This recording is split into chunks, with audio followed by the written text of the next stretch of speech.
Today on Whiskey Bravo Adventures, we'll be driving the Miller Jeep Trail. This is actually part two of a two-part series. The first part was the Lockwood Trail, which will be in another video. And then this part is the Miller Jeep Trail. We're picking up the trail from Sunset Campgrounds, and we're doing our first water crossing, which is Piru Creek. The initial obstacle at the stream is a larger rock, which will be on the left side, on the driver's side, right at the edge of the stream as you're entering it. The rock has a pretty good drop, maybe 16 to 18 inches or so on the far side of it. So depending on how you place your driver's side tires, you're either going to have more or less of a drop off of that rock. It just took a little time. Just take it real slow. If you don't have good placement on that rock, you may end up hitting your rear bumper on the rock when you drop down off of it, but it shouldn't be too bad.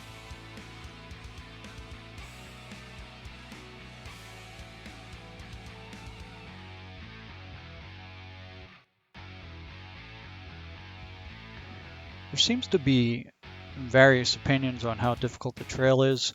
Overall, I didn't think the trail was that bad. Near the top, though, I definitely felt that it was challenging.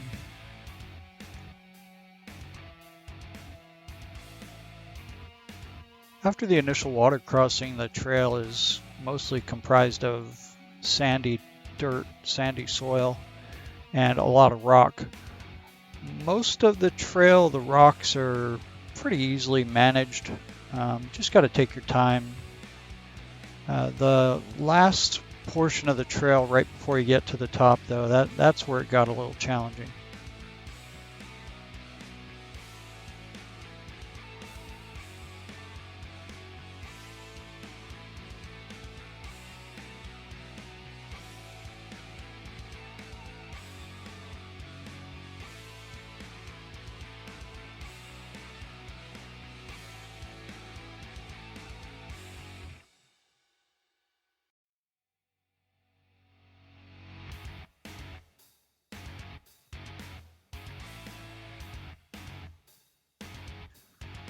There are several areas of the trail that are about 20-degree incline and also anywhere from about 7 to 10-degree tilt. Right here we're just working our way over another outcropping of rocks. Again, nothing too serious, just got to take your time.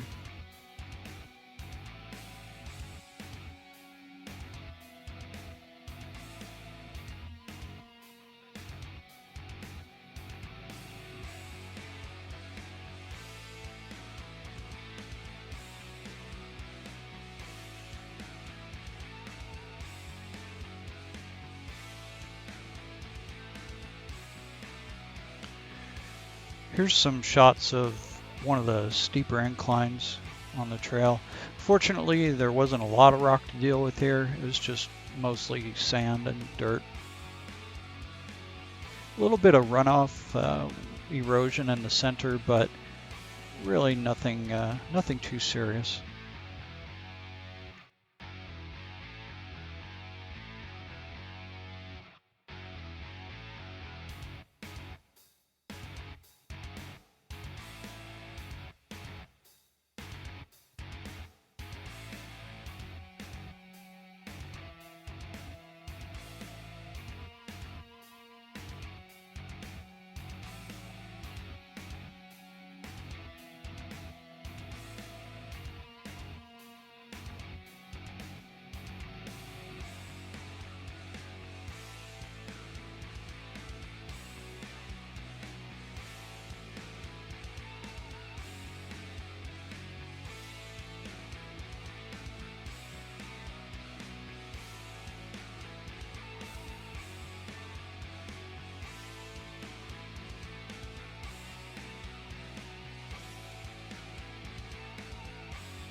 The further we went on the trail, the more rocks we saw for sure. Again, just got to take your time. There's nothing super challenging at this part yet.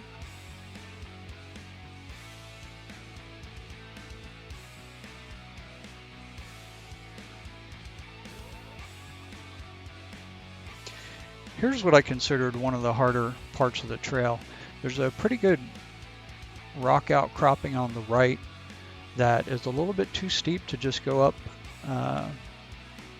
directly. But on the left, there's a pretty good sized rock that is on the surface of the trail. So you have to kind of stay to the right of the rock on the left, but yet close enough to the rock on the left that you're not trying to scale the rocks on the right. So this was a little bit of a challenge. I only have standard tires and a 2.5-inch lift, so I don't have as much clearance as I wish I had, but it was doable. Again, I can't stress enough just taking your time. Having people spot is probably the second biggest thing you could do that really helps.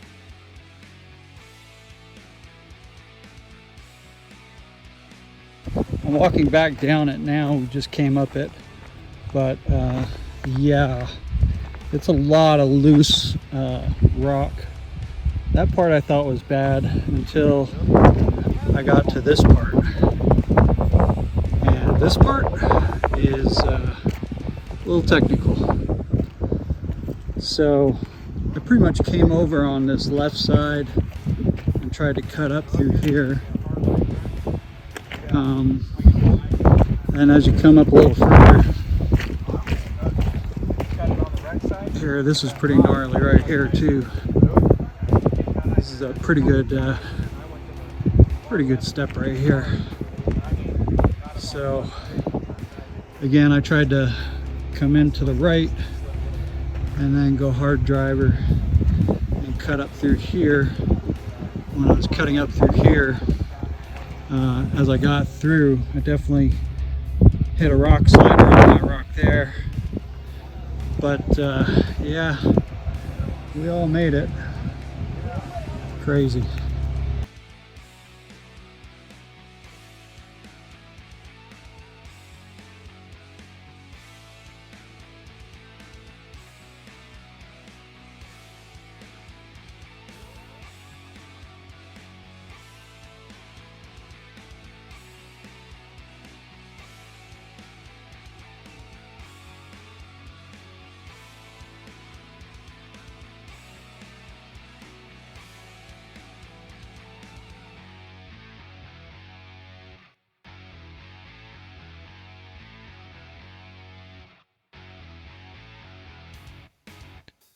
Here I'm going over the next rock obstacle, and again, taking it slow.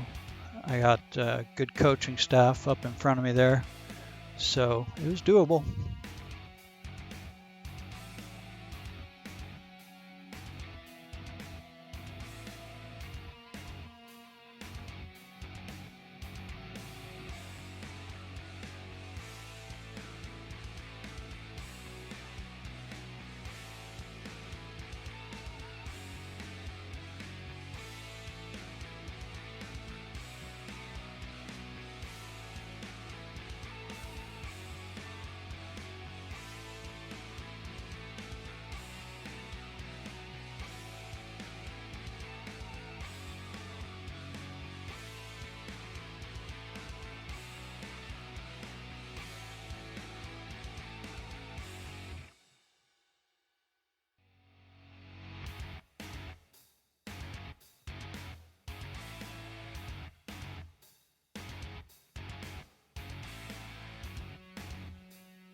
And just when I thought it was over, here we had one more rock obstacle. This one wasn't bad. Again, just taking my time.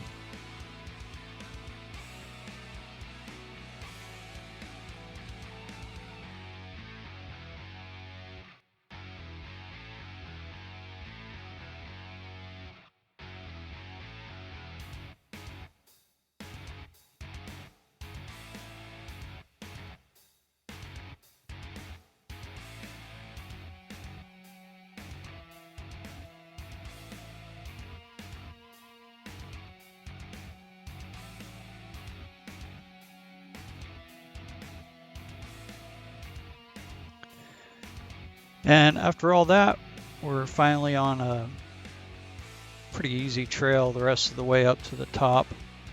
So yeah, that's Miller Jeep Trail from my perspective. It was a great run. Had a really good time.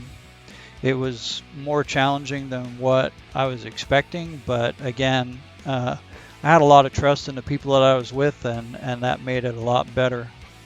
So yeah, Miller Jeep Trail. Had a great time. We'll see you on the next one.